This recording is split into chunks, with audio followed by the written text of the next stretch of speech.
Alvin Tan is a workplace safety and health trainer. He's an experienced trainer in workplace safety and health with more than 20 years of experience. He's very niche, very specialized, which is great. We need that kind of person for this kind of forum. He's Ministry of Manpower approved trainer for all matters related to safety and health. Okay, so please put your hands together and welcome Alvin Tan.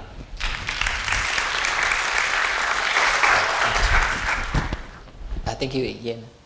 Good afternoon, sir, ladies and gentlemen. My topic is basically talk about the so-called methods related to safety and health. Okay, so I was told that here there's a lot of freelancers. Okay, so basically, were all these actually related to you or not? Okay, basically yes.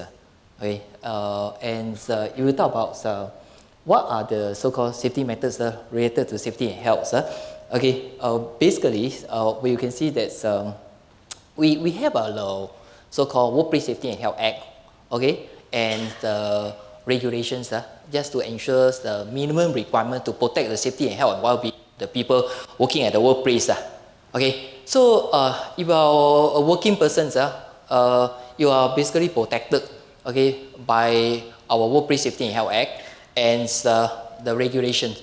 So basically, this applies to whole Singapore, wherever places people are actually working.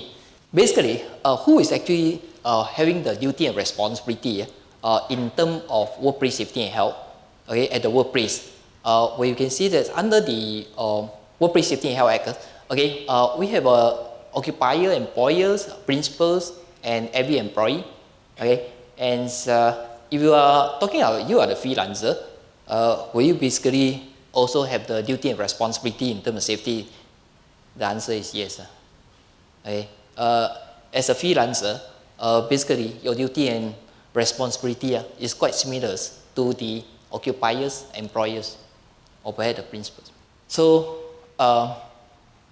where we have places, perhaps which is owned by maybe someone, okay? So he so-called premises, okay, occupiers, okay. So or perhaps he rented, okay, a place. He's a premises occupiers, okay, and he have the duty and responsibility in terms of safety and health within the premises where he's actually rented or perhaps his own, okay. And if you are employers, basically you are responsible in terms of safety and health for every of your employee. And for principal, okay, principals refers to those perhaps you have a job and you are basically subletting to someone else, okay, you subletting to someone else. So are you actually liable in terms of safety and health of the so-called the person who doing the job for you, okay, which is not your employee? Basically, you also have the responsibility because you become the principal. The principal of the subcontractors you are basically appointed, okay? And whatever subcontractors, workers, okay, injury, accident, you are liable as a principal. And MOM will go after the principal, okay, to prosecute the principal.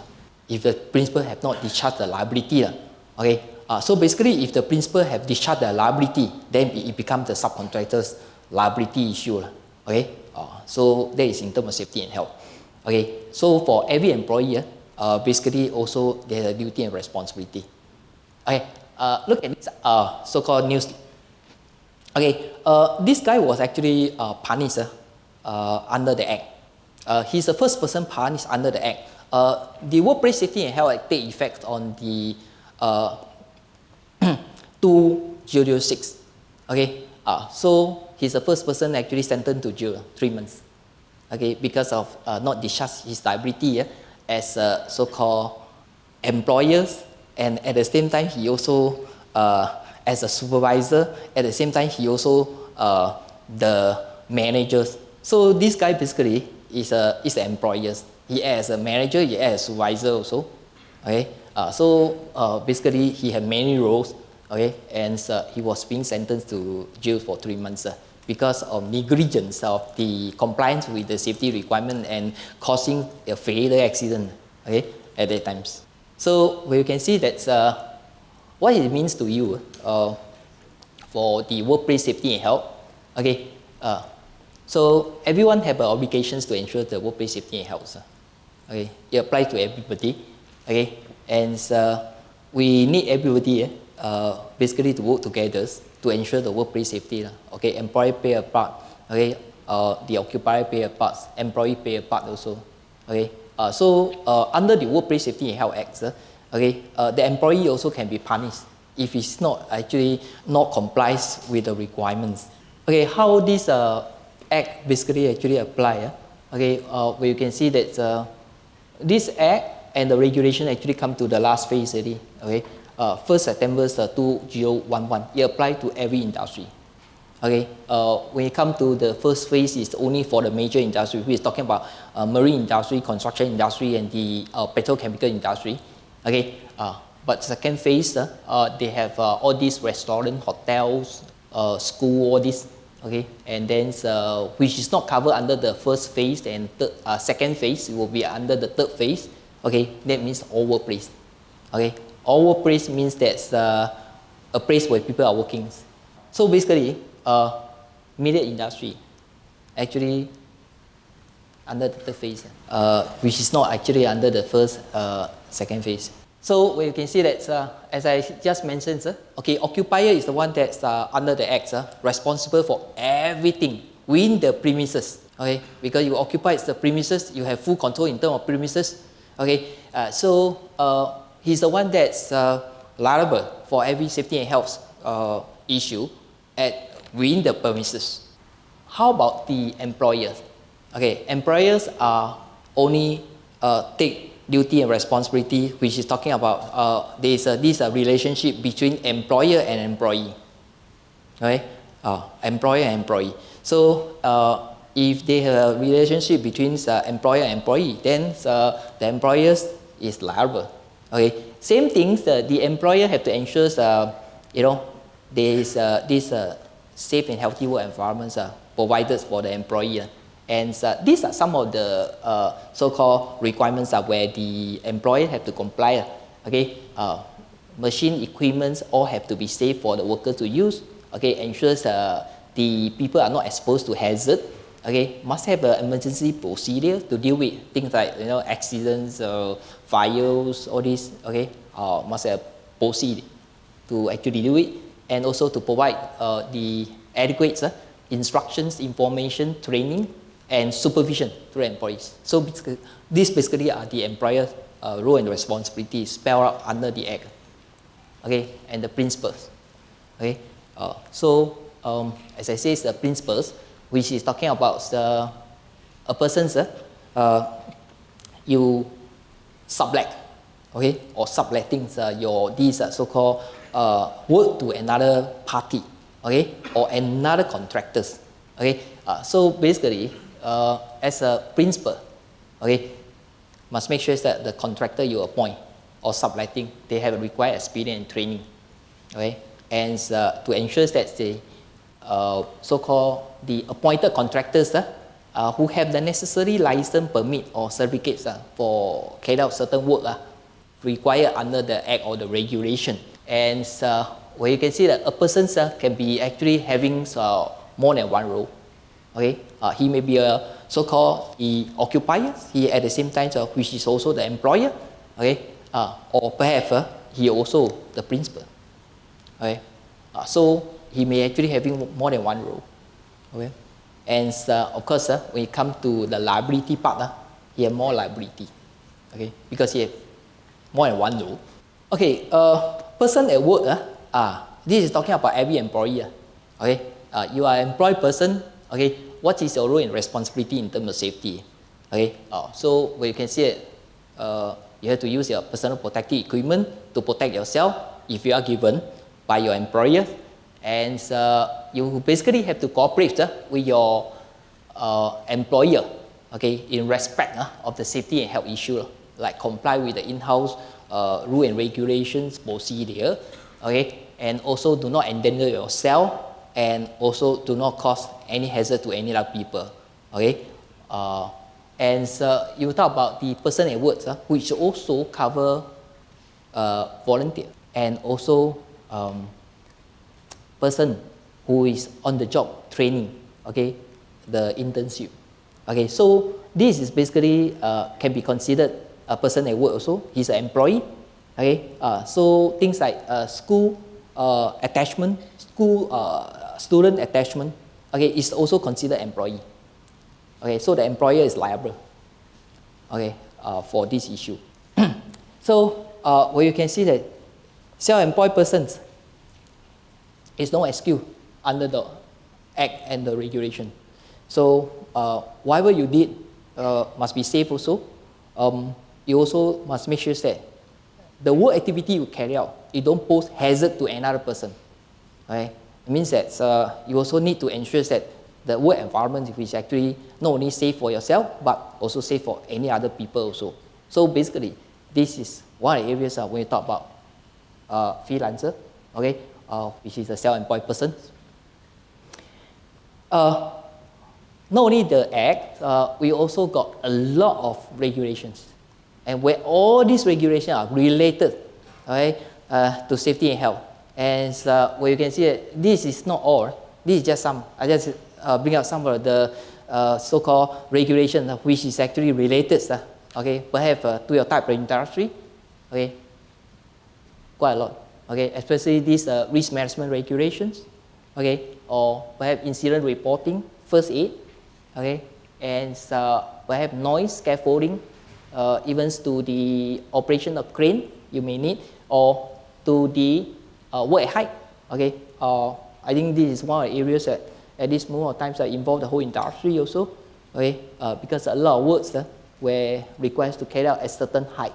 Okay, and the workplace safety and officers regulation also. You want to know what are the basic for all these so-called regulations. I have actually give some denotes over here. Okay, but my intention is just to show you that there's quite numbers of regulations that were actually involved. Okay, and you need to be complied with. Okay, just to ensure the safety and health of the workplace for every person. Okay, whether there's a need to have safety and health officers at the workplace for the industry or for the type of industry, basically it was actually spelled out under this regulation. Okay, so under the workplace safety and health, okay, regulations we talk about the workplace safety and health officer. Okay, if you talk about your type of industry, it's good to have, but by law whether you need or not, okay, it was not mentioned. Okay, the safety or health officer is required under the marine industry, okay, petroleum industry, construction industry, which is talking about the contract sum more than 10 million, and any factory, okay, or perhaps workplace, they have 100 or more persons are being employed. Okay, so if you are less than 100% being employed,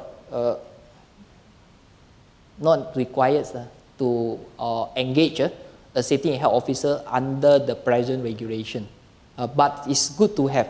Okay, because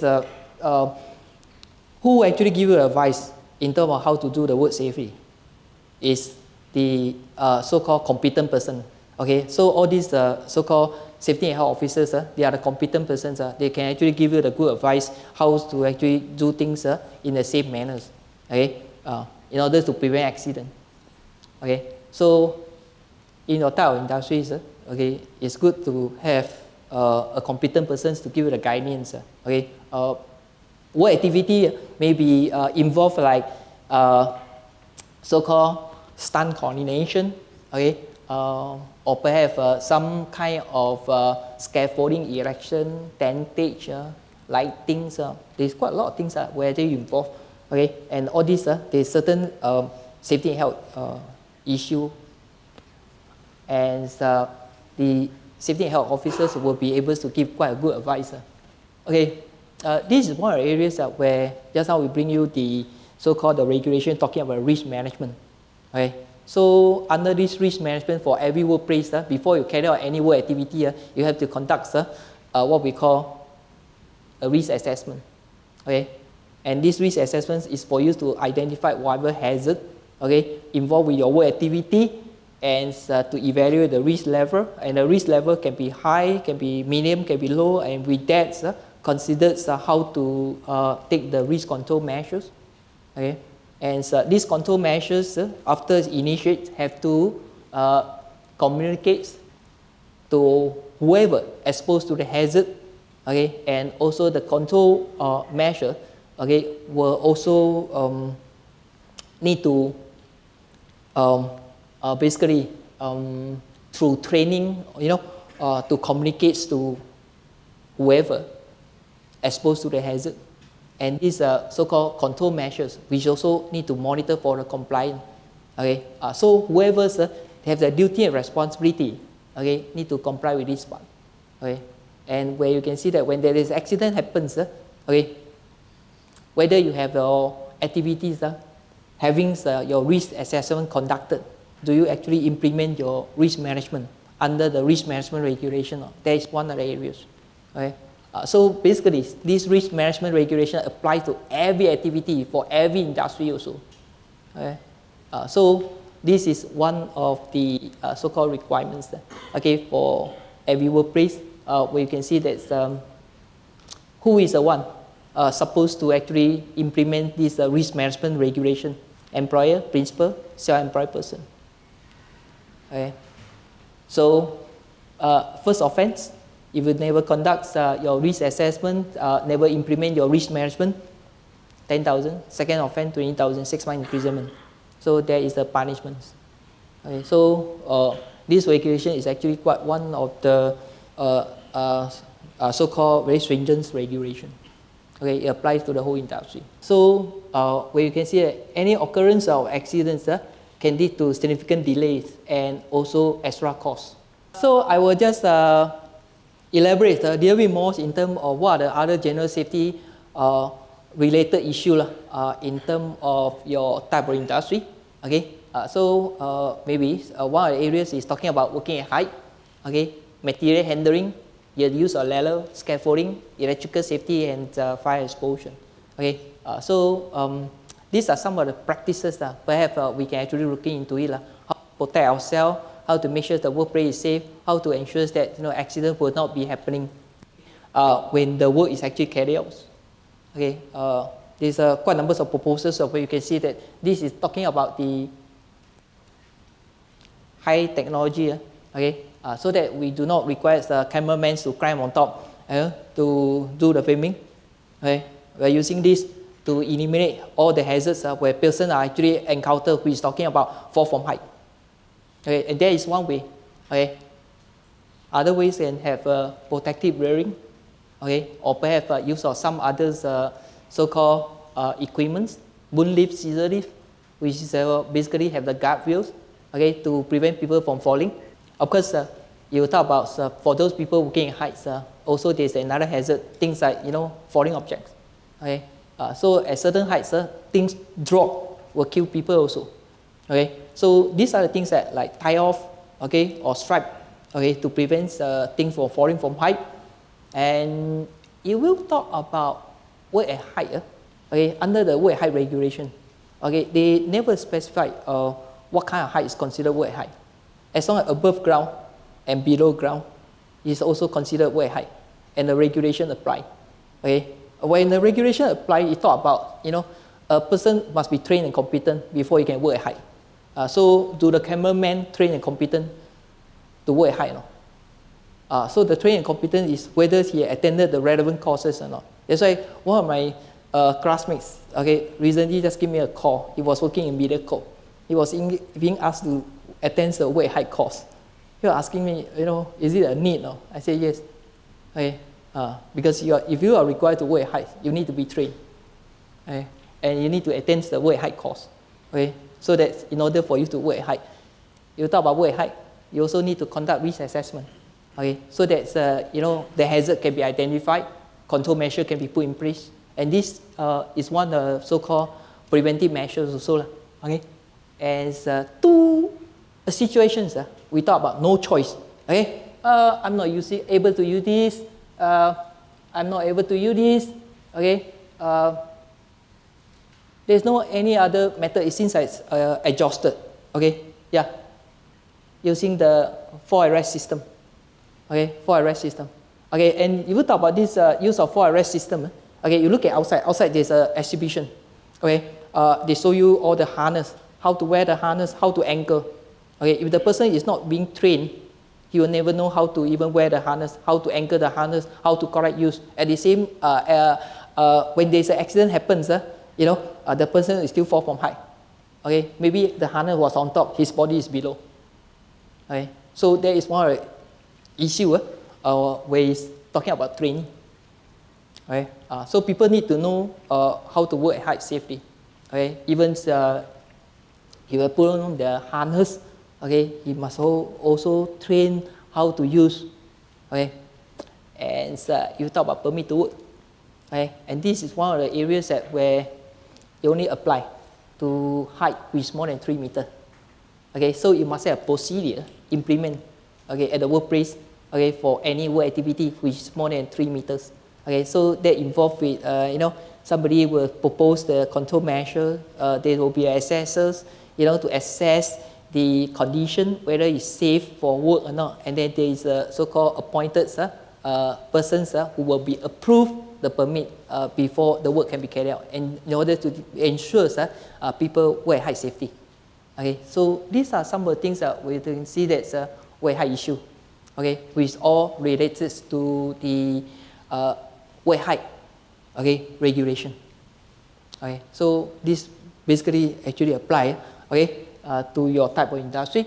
Okay, and then we have all this manual handling, like carry materials, handling materials. Okay, so people may get back injury, okay, and muscle injury, okay, and people get to learn, and also people need to know how to proper ways to carry out the work activity safely. Okay, so certain training, okay, information, instruction, supervision may require. Okay, as fall under the Workplace Safety and Health Act.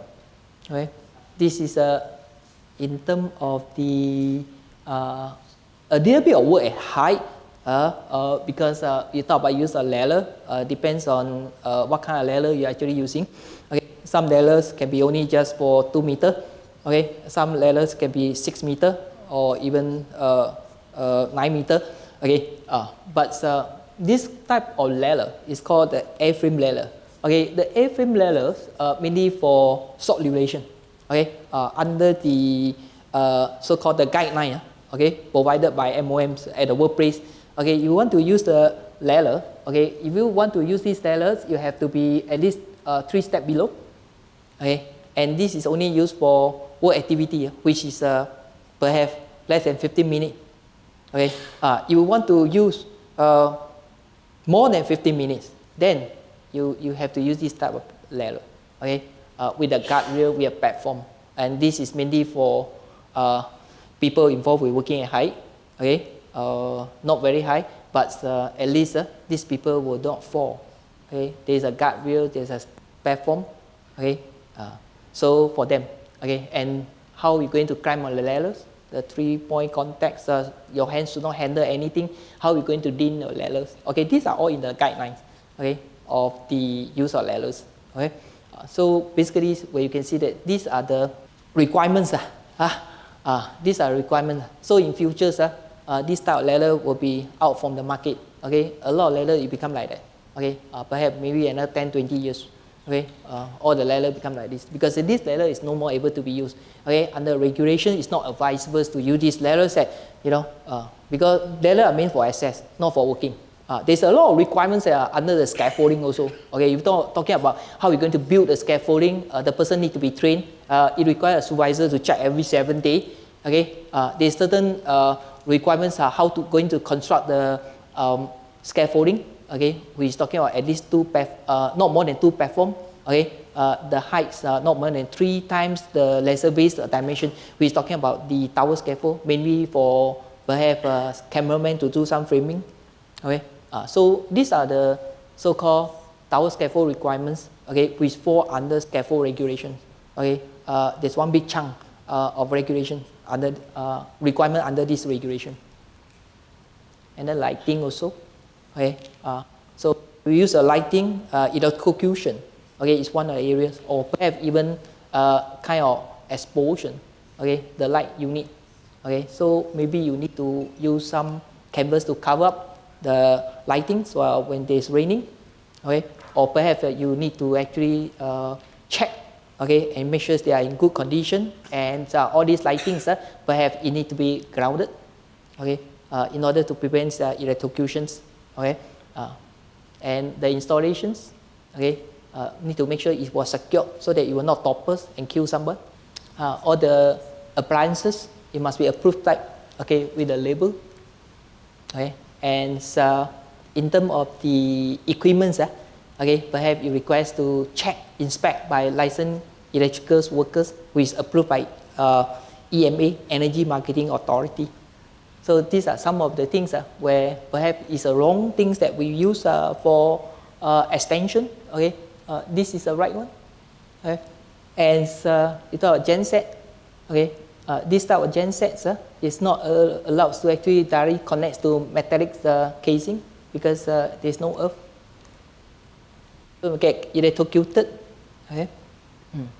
And all these big genset, perhaps it need to be properly earth connected and installed by the licensed electrical workers.